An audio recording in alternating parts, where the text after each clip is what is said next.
Mokolo Télévision. Mokolo Télévision, c'est la différence, l'excellence et l'expertise dans le métier. Mokolo Télévision, une chaîne généraliste, une chaîne évangélique, sportive et politico-sociale. Mokolo Télévision, abonnez-vous et restez.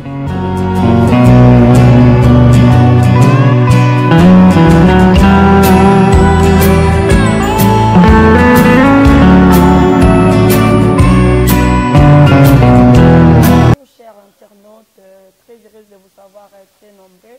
Nous bénissons le nom du Seigneur. Laissez-moi vous dire aussi, l'heure est grave, repentons-nous, bien-aimés dans le Seigneur, car Jésus-Christ, le Fils de l'homme, revient bientôt. Aujourd'hui, nous sommes chanceux de recevoir encore pour vous les pasteurs Paul qu'on a reçu l'autre fois, bien que Toliaki Malobanzambe, mais Totonda quitté, il est revenu aujourd'hui encore pour parler de messages Tokei Wapi, à qui je dis bonjour homme de Dieu. Bonjour maman journaliste. Comment vous allez papa? Oui, par la grâce de Dieu.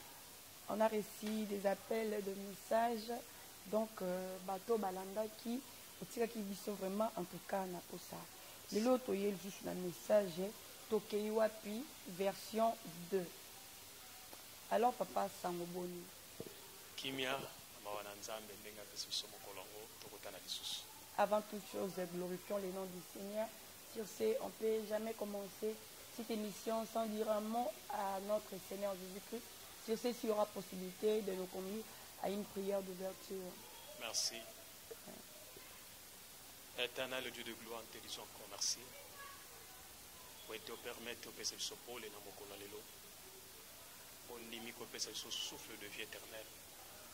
Et ces délicieux Jéhovah, nous allons compter parmi les vivants.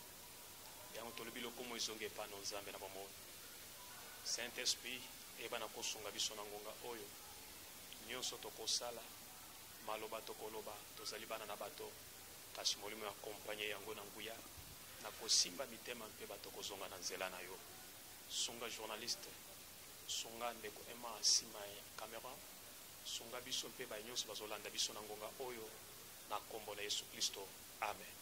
Amen papa. Papa, lelo, on me met ce message.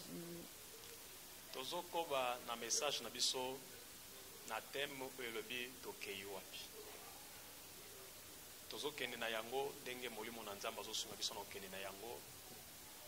Lelo nalingaki kosimba point moko na lobelaki mokolo wana na kati ya Genèse chapitre 27.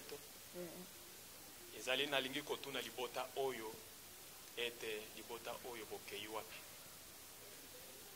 Libota bokei wapi. Libota nini na kotuna nazotuna libota ya papa Isaac, libota ya mama Rebecca na bana na bango mibale Jacob na Esau. Nazotuna libota wana ete bokei wapi.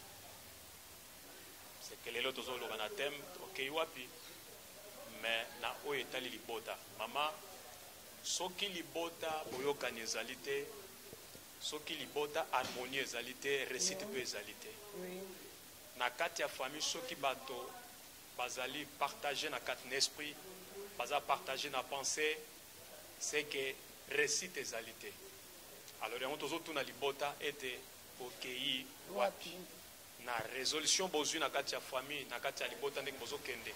Est-ce que bomoni ke bokosuka malamu? Est-ce que bokende malamu? Souci ezali ke bozongela na nzela na Nzambe tokangana ensemble pona tokoba tokende liboso. Oui papa, maintenant tout le monde a libota, mais tu dis biso nyonso libota esimbani na ba parents, tant to ba parents to moni maman, to moni papa. Alors ton zo ba libota là zo reprocher zo zonga na ba boti quoi. Nazozonga na baboti, nazozonga pe na bana parce que bango nde ba composer famille. Oui. Donc chacun a sa part de responsabilité. Moto na part na responsabilité. Oui. Parce que la famille est composée de papa, maman et les enfants. Libota est composé bongo. Ce qui n'a qu'à tia libota est comme bokabwani. Oui. Papa azana oyaye bana, bayoka na kana bango. Mama pe azalina oyaye bana, bayoka na kana bango. Place wana soto koti na idée ya bato ba pesi motuna koloba ete qu'est-ce que la famille au monde ke bazali banda na liloba na Nzambe to baza na libanda na oyo ezosala idée ya famille. Famille ezali ensemble, papa, maman et les enfants. Alors na tango ekomi ke papa azana oyo yaye bana, maman azana oyo yaye bana, déjà libota ekomi na kati ya bokabwani. Azana oyo yaye enfant chéri o babetaka na kati, maman aza pe na ba oyo yaye oyo abetaka na bango kati, déjà place on ekomi division. Boyoka neza susute, libota wana eza na kati ya kobunga, libota wana eza na kati ya kokende kokundama. Or libota esengeli biso tozala na harmonie, tozala na bomoko biso nyonso, de façon que tokende liboso nzambe ayeba na kosunga biso. Est-ce que tu as raison de papa, maman, et si tu as beaucoup la bana, na degré mako bokabonye, lo koni ça qui bokabonye kota na bota. Eza ba faiblesse. O ezo koma na kati ya famille, na ko benga ngo. Tozozo exemple ya papa Isaac. Oui. Genèse chapitre 27, premier verset. Soki tokiti na yango. Lisolo ezali papa Isaac. Bible ezo présenter que akomaki mobange. Miso ezali komona lisusu te. Na ko zanga komona ezaki déjà point faible moko boye to faiblesse moko ezaki na yango. Papa lingi kokende kokufa. Amoni ko apana kufa esengeli na pambola bana na ngai.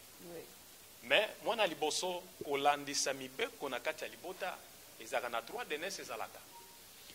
Alors alobi Esau mwana na ngai yaka kamata biloko na yo ya mosala kende na zamba bomela ngai nyama gibier omemelanga nalia sima kolia nasala nini na pambola yo yambo nasala nini nakufa. Soki otali ya liboso na koloba premier point ezali avoir la confiance du père. Ya liboso mwana esengeli a gagné confiance ya papa. Pe papa a gagné confiance et pas ya mwana. Papa ayebaki mosala mwana ne asalaka. Tango abengi ayebaki pourquoi mpe ayebaki capacité nini mwana zalaki na yango. Wana kosimba ta église. Ndeko na kati na église ozali mwana ozali pona ko compléter. Ozali pona ko mema vision to mosala o nzamba pesi papa na yo na molimo pona okende nango liboso. Esengeli ozala mwana oyo papa ko fanda tamoko boya kanisa bikende na zana mwana. Soki na bengi na lobi akosala o na lobi. Na kati ya libote esengeli pesa la bongo pona ke libote kende liboso. Yoka ke papa Isaac ayebaki bien ke Esau aza mwana liboso. Après Esau asalaka musala boy. Tale sika mabota lelo ezokufa. Papa na mama bazana bana na ndako me bayebaka misala bana basalaka te. Me bana bayaka na biloko, mama aliaka, papa aliaka sepelaka. Me musala mwana asalaka papa yebite. Lelo tozana bakulu nebele, me baza bana ndako. Eloko ezoka musoki muto ayizo ke naza mwana ndako. Koza mwana ndako me misala ozosala libanda. Est-ce que papa yebi? Soki papa yebi, responsabilité ya papa na mama ezali nini? Pona kozongisa ndeko na kati ya nzela. Mwana akendaka kosala kindumba mwana mwasi amemelaka mama mbongo papa yebite.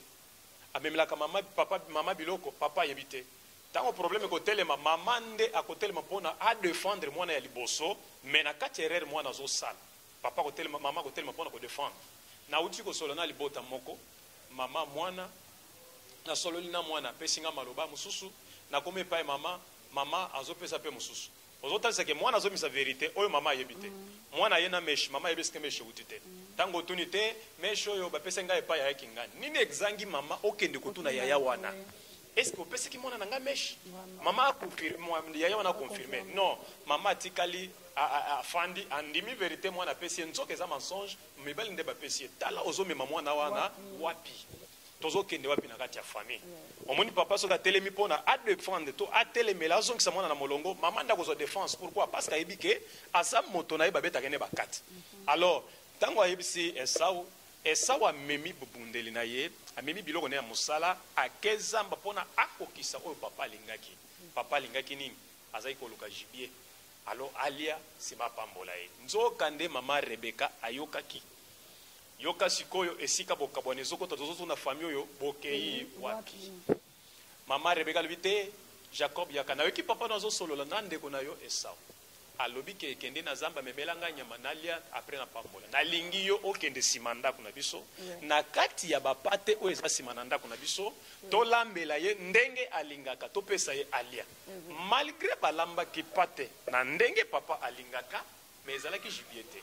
Papa azali bameki kosala volonté ya papa bameki kosala posa ya papa basali yango na totalité lelo ezali vie ebele ya bana na nzambe na kati na église vie ebele ya bana na nzambe na kati ya mabota mwana na nzambe alingi bénédiction mais mpona kosalela liloba na nzambe na totalité eza te azosala liloba na nzambe likolo mais alingi azala béni moto moko azosala makambo te kaka susi na ye eza bénédiction susi na ye eza lipamboli akosala n'importe quoi mais mpona komaintenir parole de Dieu to kokota na profondeur na yango eza te potana ezali azala béni potana ezali ameka kosala mpona pambola soki toke kosimba wana après prochainement tokosimba ngo nakotuna ke ndeko zokende wapi moninga mosusu azosala mosala me paster na yebaka mosala asalaka te paster na ye monaka dini na ye te ata ofrande kopesa bi tozovandisa bapaster non mon frère okei wapi ezali na liboso te kofandisa paster akobangi loboko paster akoliaka na nzambe eli na tora akoyebisa akorépondre yo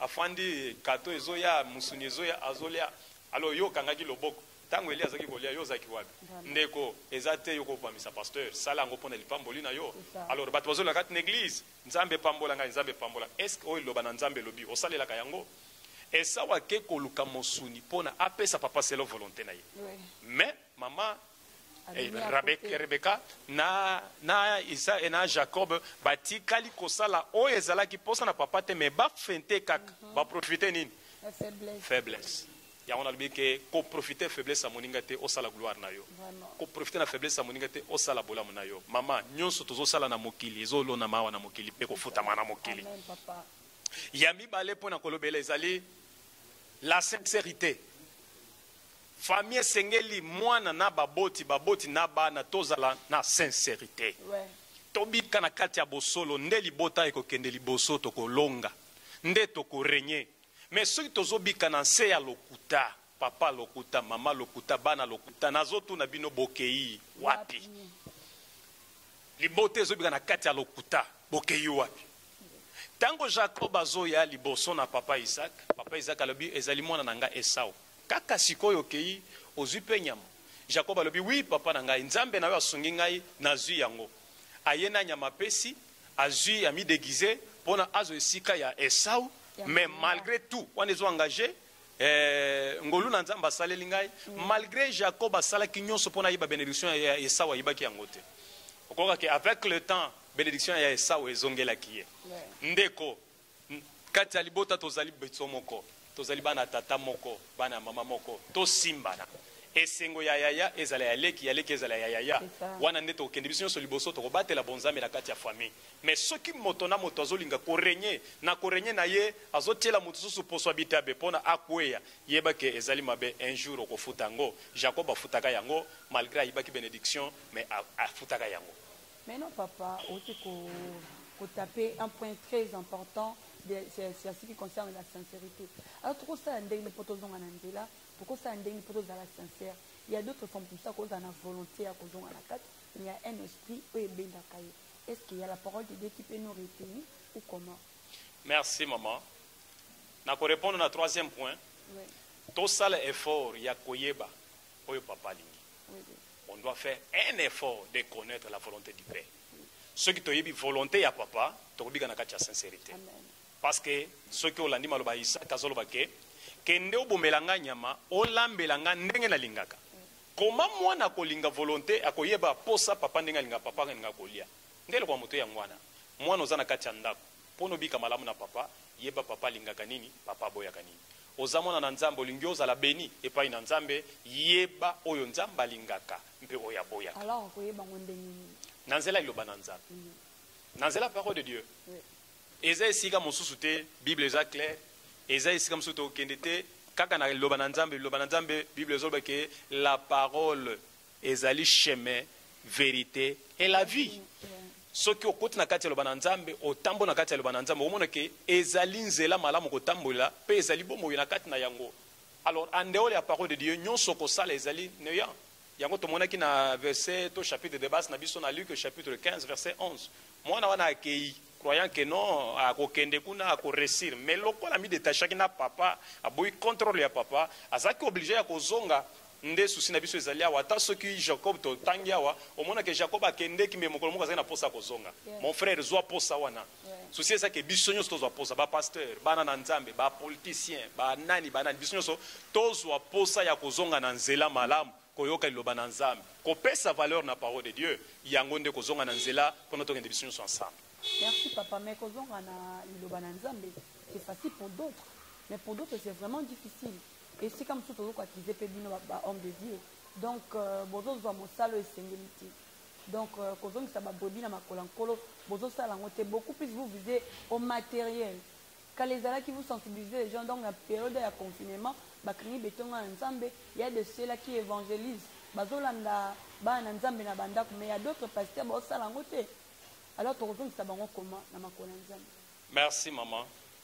Tango tozoloba tozonga tomituna motuna tokei wapi eza pona totala o tozali kosala malamu totika ezali nini pona tozongela na yango po na sepe na maloba na olobi ke kala mingi te Jésus revient. Yes. Il vient bientôt. C'est que esengeli toyebisa bato tozonga na lokolo malamu o tozaki kosala totika o ezali na koloba nini ezali réveil o ezoya epai na bato de façon que tozonga na nzela malamu. Tozonga na nzela malamu po soki ke mwana esika akendeki ezalaki bien alingaki koumela kuna alingaki afanda kuna mais lokola ezalaki mabe azongaki. Jacob ayibi bénédiction akei epai ya noko na ye na bana mais mokolo moko azalaki na posa azonga na ndako ya tata. Alors nzela tokei eza nzela mabe tozonga. Problème eza ke tozonga na parole de Dieu, tozonga na kopesa valeur na liloba na nzambe. Lelo liloba na nzambe mama tozobunda nzambe asunga biso. Liloba na nzambe eza na valeur te epai ya ba Kristo. Epai ya bana na nzambe soit des bana na nzambe. Liloba na nzambe eza suna valeur te. Alors tozonga na kopesa motuya na parole de Dieu, tozonga biso nyonso. Ata yo oza na olobiki na kokoka te. Non. Eza problème ya kozwa souci, kozwa posa, po mwana zwaki prise de conscience. Alors papa eloko nizo sala ki bana nzambe baza na valeur liloba nzambe te. Po toteli na makomi liloba nzambe za bomwe. Liloba nzambe za nyonso. Alors lo zo sala nini na chrétien ba yeba sous valeur liloba nzambe. Ya liboso na ko répondre yo ezali koluka kokene na contraire ya volonté du Père. Contraire ya volonté na nzambe ezali kolongwa na liloba na nzambe. Nyonso ezali mabe kofinga kochola kokoina koluka mabe likolo moto mosusu koluka nyonso wana kotiela na baposo habita pona bato bakweya nyonso wana eza en dehors ya parole de Dieu.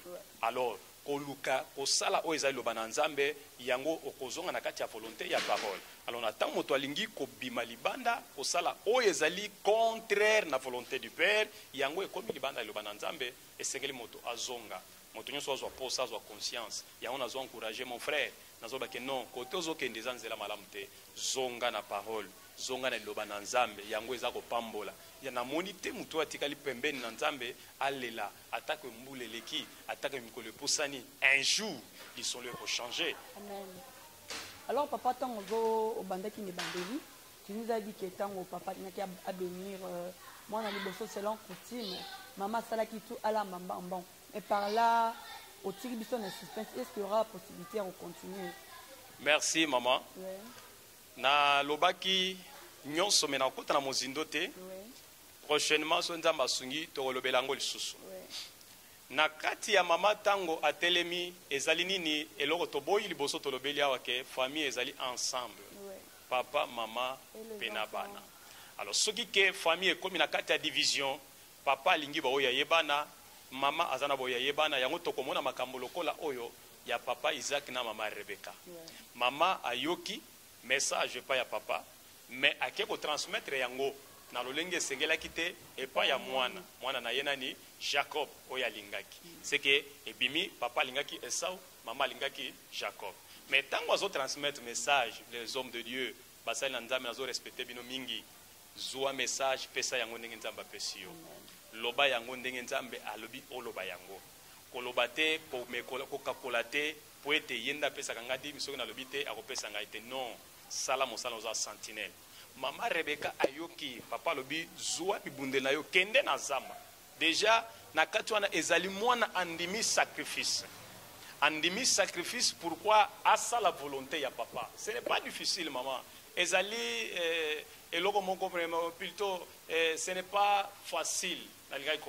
Parole de Dieu est difficile, mais na moto yo alingi ko salela ngo ezali facile. Et ça wazi volonté ya kokende na zamba. Or na kati ya zamba eza sacrifice. Na zamba azali boso ba nyama moko ya makasi.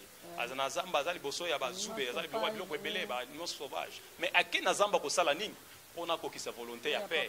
Alors si ma volonté à père ni ezali la bénédiction. Nalia après ça ni apambola yo. Mais maman aboyi et ça Jacob a ça la sacrifice a pessier facilité. Non, toboya facilité na makamwa nzambe kolinga facilité te. A pessier facilité kende simawa zuwa nyama lamba. Alors, topé sa papa alia sima apambola yo. A facilité Jacob, pourquoi pas sa linga qui est. Jacob a déguisé à Zubilamba, ya bato ya Esau, a bimi nango de façon que yende amona akombaloko la, Esau liboso ya Isaac de façon que azala béni. Ya nazo tuna libota tozo kende wapi. Or, eloko ya sali contraire, na bénédiction tant papa azo bénir Jacob te, mais azo bénir solo oya yokaki na bilamba Jacob.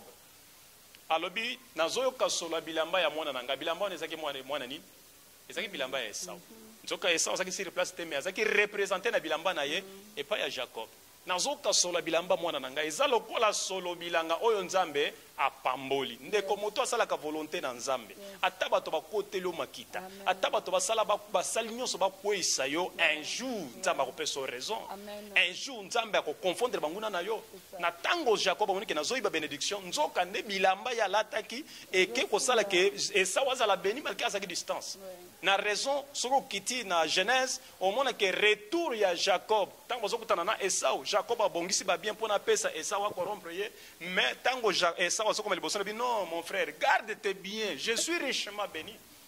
Je suis richement béni. Garde tes biens. Or, Jacob a dit que après ça, Esau de façon à quitter ses candidats. Mais Esau dit que non, mon frère, Naza béni. Bomba bilogo na yo. Azaki béni ndengeni Jacob a dit bénédiction. Ma sœur a dit que point mon alobaki, na lobi oyo kolona na mokeli, yango ko buka.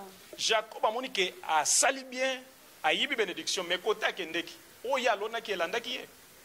Jacob a zokoma na kati ya zamba kutana mwanjelu. Azobanda osenga susu ange bénédiction. Alors bénédiction Isaac a pambola ki ekende gwa. Na lingio pambola ngai. Bénédiction ana ekende gwa. Jacob a komé pa na ban. Amoni Rachel alingia bala. Albi non alingina bala Rachel.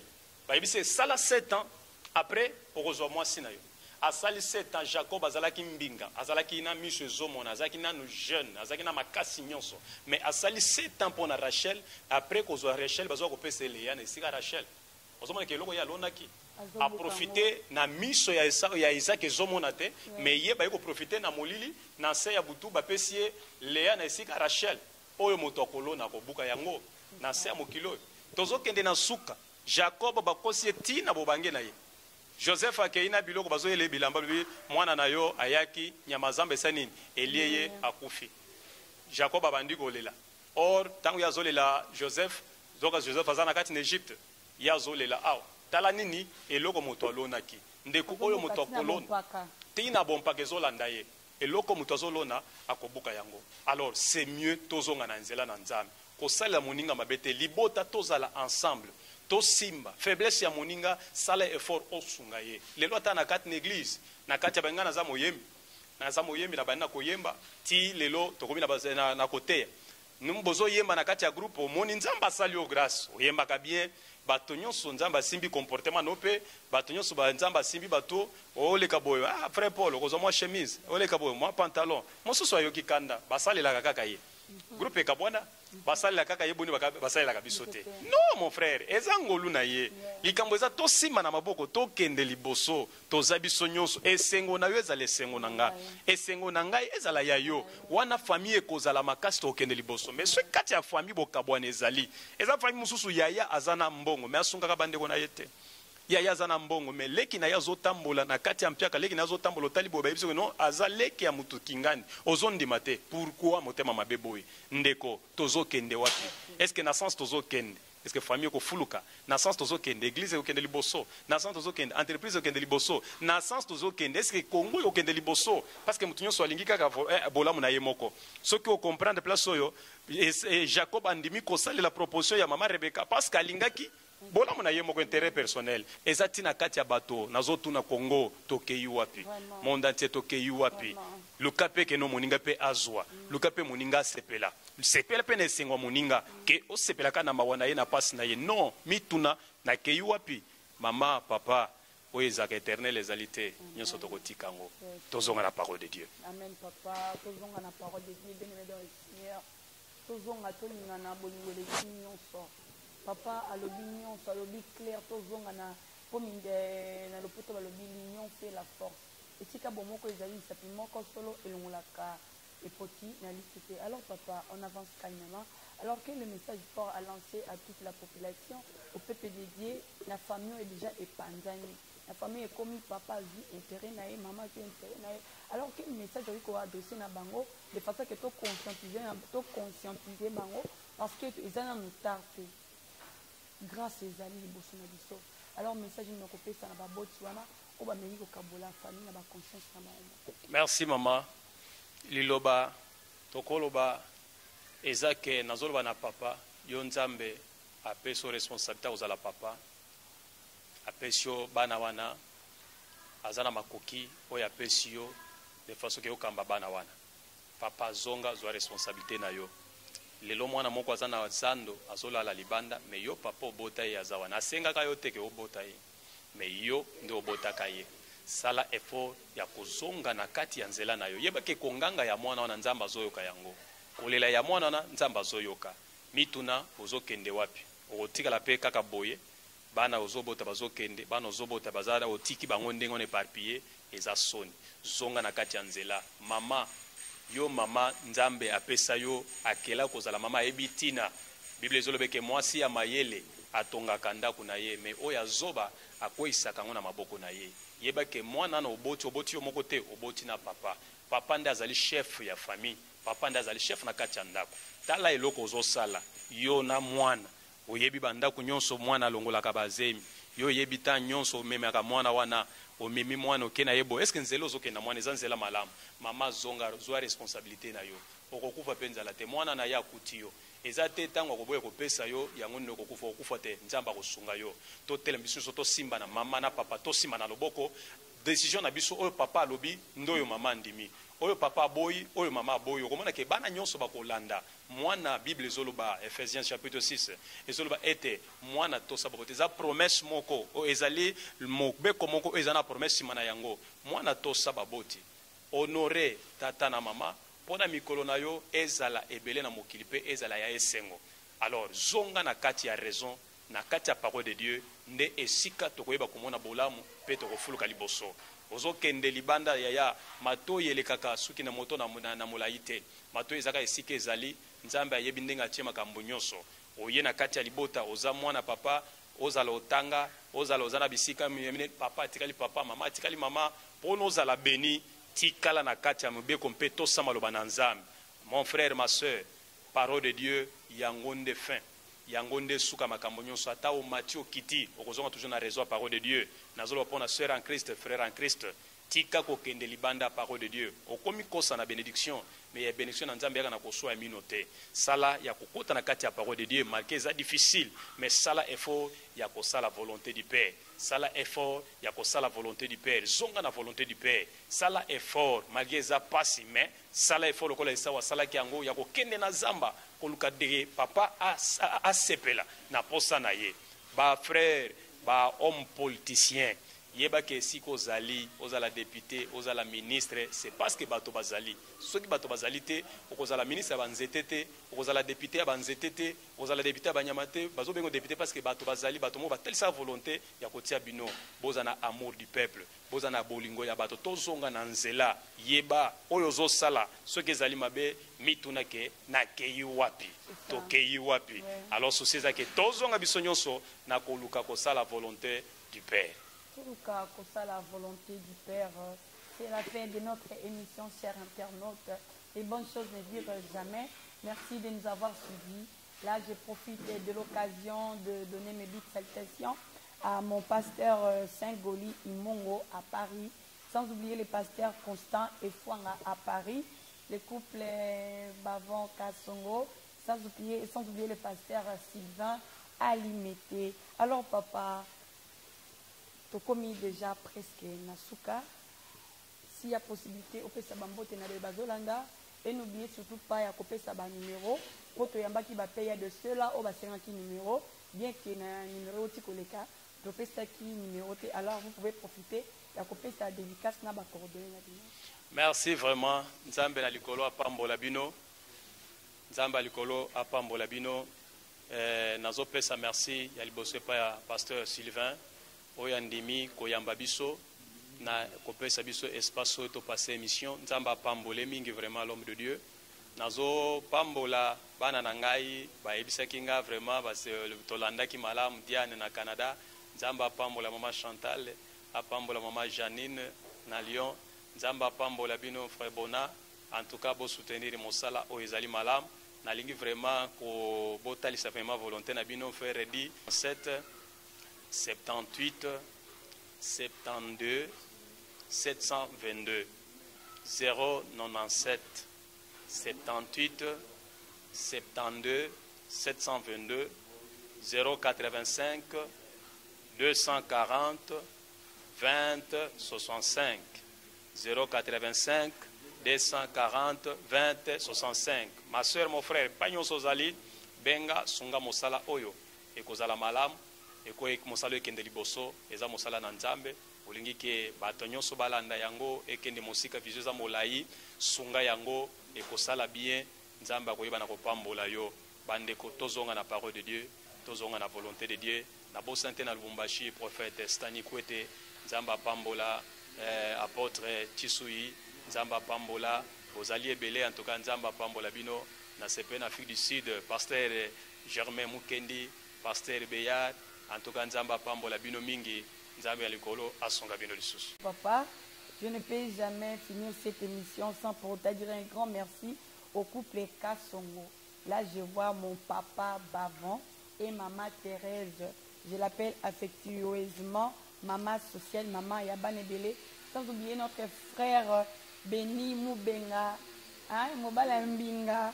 Hein, là, je vois aussi derrière l'image, derrière les caméras, la personne qui a tiré l'image. Là, je vois Emmanuel Chika, un homme bien, un homme tendre, un homme doux. Sans oublier mon frère Jonathan Mbikaï. À la présentation, j'étais là, votre âme des servantes, Carmélisse Zumba à la réserve de l'Éternel. Alors, papa, continue à une prière de clôture. Balobinanga Yesue Yosala kabika mwa Yesue Yango na ye Yesue Osalelanga Yesue. Éternel Dieu de gloire, te disons merci pour te permettre mon colo et les cabos. Éternel te commission pendant souffle de vie. To suki sami ete message o nyonso kolandango Éternel akozonga na nzela liloba na yo.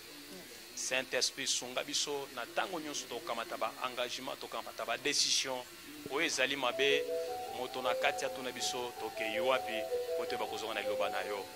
Na pamboli susu journaliste ya mbibiso a disposer tana ye Nzambe na